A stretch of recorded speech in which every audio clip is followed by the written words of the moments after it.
Charlotte Pride is one of the largest LGBTQ organizations in the state with one of the biggest festivals of its kind. But pride groups have been showing up more and more in communities across the Carolinas, giving people there a chance to find friends and allies and people who are just like them, and in places they may not necessarily expect. And Queen City News anchor Derek Dellinger takes a closer look at those organizations and how even in a smaller town, they are now working to make their mark. When people think of pride marches and festivals, especially locally and especially these days, this is normally the image that comes to mind. But the organizations behind them are much more. They are support systems, advocacy groups, and a place to go to realize you, or maybe even a loved one, are not alone in coming to terms with who they are.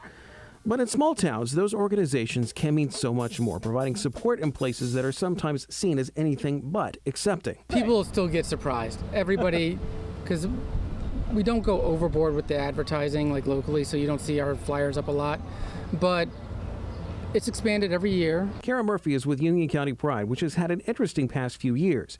Union County is known as having a complicated history on civil rights, which extended to the county's first Pride event in 2022 and events and controversies since. Even if we've had a lot of negativity, we also had a lot of supporters show up and say, hey, you don't deserve that. We support you, and that's been wonderful to see. And to see it is to see a change in what many LGBTQ people of other generations saw growing up. For many, the only option was to get out of town and to move to a place that was more accepting.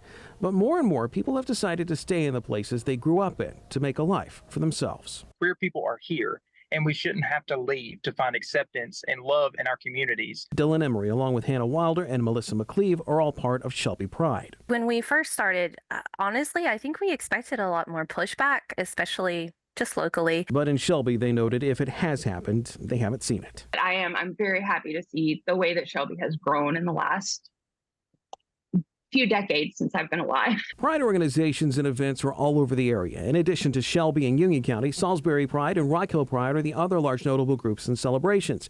But there's prides in Boone, Lincoln County, Morrisville, Statesville, and serving the Catawba Valley around Hickory. Other small towns in the Carolinas have also had their own pride groups and celebrations. Many have said living life in a small town is proving to be a learning lesson for those who may have objections to those who are LGBTQ. But as many noted to us, A lot of people, their exposure to pride events and the LGBTQ community is so much from like an outside perspective. But, we're their neighbors, and, we're people that they work with and they see out and they talk with and go to church with. When you have like a small town pride, it's very different from like a big festival in Charlotte.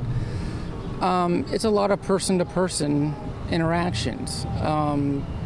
And you see a lot of little informal networks being made. Knowing that people or loved ones still trying to find out who they are not alone, even in a place that may feel at times differently. I have a kid that's still in school, and knowing how many queer kids there are in her school, I don't think that increased visibility is going to be a problem around here. A change is in the air, one that people we spoke with say may account for the pushback they received. I'm actually hopeful that it may have already happened and we just haven't realized it. You understand? The way they're reacting to us, they're overreacting. So even if it's subconscious, they're worried that they've already lost their grip on this culture, on this community. But it's a change that many say in these small towns allows them to live out in the open with no judgment. Derek Dellinger, Queen City News.